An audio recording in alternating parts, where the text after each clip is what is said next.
वाहे गुरु गुरु नानक साहिब। देवता आदरणीय है या पूजनीय? इस सवाल का उत्तर देने से पहले हमें कुछ तथ्यों और कुछ बातों पर गौर करना पड़ेगा। 33 करोड़ देवता हैं। इनमें 3 मुख्य देवता हैं, ब्रह्मा, विष्णु और शिव। ये सारे देवता माया के तीनों गुणों में विचरते हैं। ये सारे देवता काम, क्रोध, लोभ, मोह, अहंकार इनसे रहित नहीं हैं। माया के तीनों गुणों में विचरने के कारण इनको प्रभु के कभी दर्शन नहीं हुए। ब्रह्मा, विष्णु और शिव को भी उस निराकार प्रभु जिसने सबकी रचना की है उसकी एक झलक भी कभी प्राप्त नहीं हुई। इन सभी देवता के अलग अलग विभाग हैं। इनकी शक्तियां भी अलग अलग हैं। इनके विभागों के अनुसार इनकी शक्तियां सीमित हैं, असीमित नहीं। ये देवता अपने विभागों में अपनी शक्तियों अनुसार भी अपनी मर्जी से काम नहीं कर सकते। ये प्रभु के आदेश, उसके हुक्म, उसके फुरमान से बंधे हुए हैं। ये उनके हुक्म अनुसार, उस प्रभु के हुक्म अनुसार ही काम करते हैं, अपनी मर्जी से नहीं।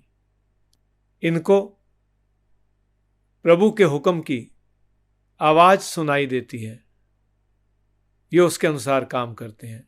जब हुक्म आता है तो उसकी आवाज जब सुनाई देती है तो ये इधर उधर देखते हैं, लेकिन प्रभु इनको दिखता नहीं।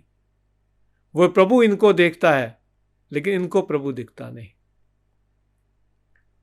गुरु नानक साहब कहते हैं, एका माई जुगत व्याई, 3 चेले परवान, एक संसारी। संसारी यानी ब्रह्मा, एक भंडारी, भंडारी यानी विष्णु, एक लाए दीवान यानी शिव। एक संसारी, एक भंडारी, एक लाए दीवान, जिव तिस पावे तिवे चलावे। जैसे उस प्रभु को भाता है वैसा आदेश करता है, वैसे ही इनको चलाता है। जिव तिस पावे तिवे चलावे, जिव होवे फुरमान। और जैसा जैसा फुरमान होता है, हुक्म होता है, ये उसके अनुसार काम करते हैं। ओ वेखे ओना नजर ना आवे। वो प्रभु इनको देखता है लेकिन ओना नजर ना आवे, इनको वो प्रभु नहीं दिखता। बहुता एहो विडान। कितना बड़ा ये विडान है, आश्चर्य है। ये देवता जैसे कि इनके विभाग अलग अलग हैं। अगर आपकी आयु 100 बरस की हो और पैदा होते ही पहले दिन से आप हर रोज एक देवता की आराधना शुरू कर दें, एक देवता की पूजा शुरू कर दें, तो 100 साल की आयु में आप सिर्फ 36,500 36,500 देवताओं की ही आराधना, पूजा कर पाएंगे एक जन्म में। 3 जन्म लेने के बाद भी आप 1 लाख से कुछ संख्या ऊपर ही देवताओं की पूजा कर पाएंगे, लेकिन ये तो 33 करोड़ हैं। एक देवता की पूजा करने से दूसरे देवता की आराधना नहीं होती। अगर आपने ब्रह्मा की पूजा की तो विष्णु की नहीं हुई। अगर आपने विष्णु की तो शिव की नहीं हुई।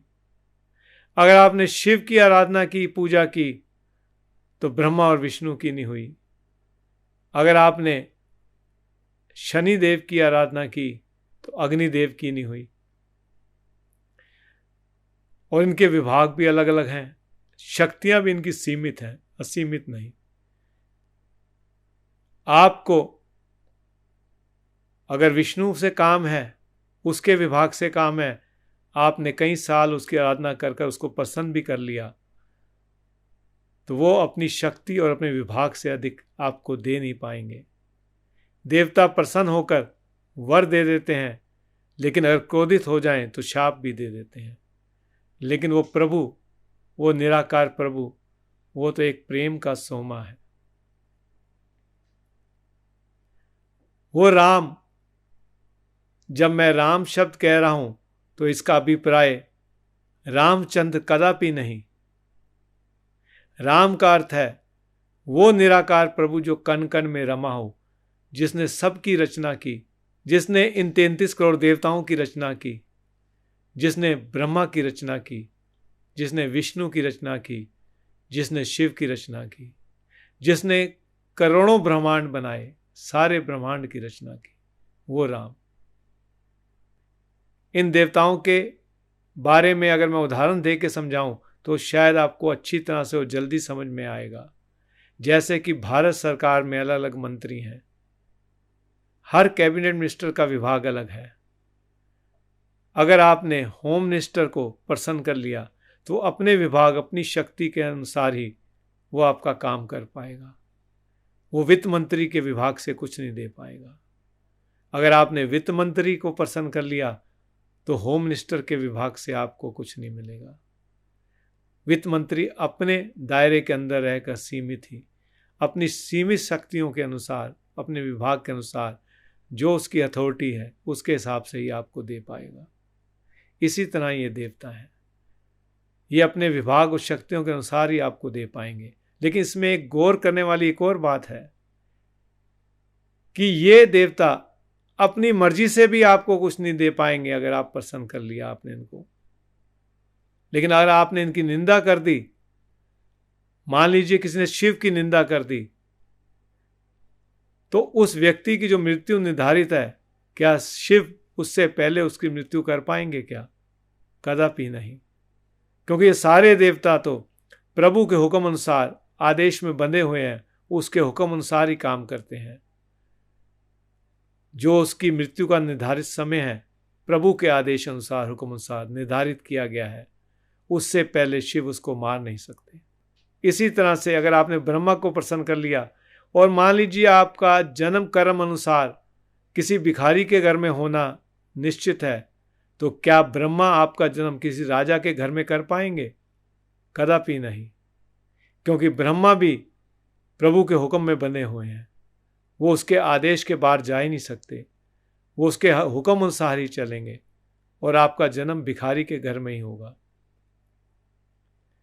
एक देवता की आराधना करने से सारे देवता नहीं आते। ये देवता हम मनुष्यों से बहुत ऊपर हैं, क्योंकि इनको प्रभु ने बड़ी बड़ी ड्यूटियां दी हैं। इनका स्टेटस, इनका ओहदा हमसे बहुत ऊंचा है, इसलिए इन सबको प्रणाम है, ये आदरणीय है। एक देवता की पूजा करने से सभी देवताओं की पूजा नहीं हो सकती। और इसमें एक गौर करने वाली बात एक और है,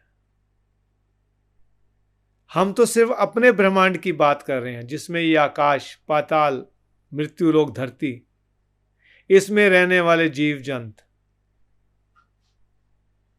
लेकिन ऐसे तो करोड़ों और ब्रह्मांड हैं। इसको इस तरह से देखा जा सकता है कि जैसे एक मौसमी का पेड़ है, उसमें सैकड़ों मौसमियां हैं। एक मौसमी या एक संतरे को आप एक ब्रह्मांड समझ लीजिए, तो ऐसे करोड़ों ब्रह्मांड हैं। हर ब्रह्मांड का ब्रह्मा अलग है, रचना करने वाला। हर ब्रह्मांड का विष्णु अलग है, हर ब्रह्मांड का शिव भी अलग है। हर ब्रह्मांड में 33 करोड़ देवता अलग अलग हैं। तो इसका मतलब क्या हुआ? इसका मतलब यह हुआ कि करोड़ों ही शिव हैं, करोड़ों ही ब्रह्मा है, करोड़ों ही विष्णु है। तो आप किस किस ब्रह्मा, किस किस विष्णु और किस किस शिव की पूजा करेंगे?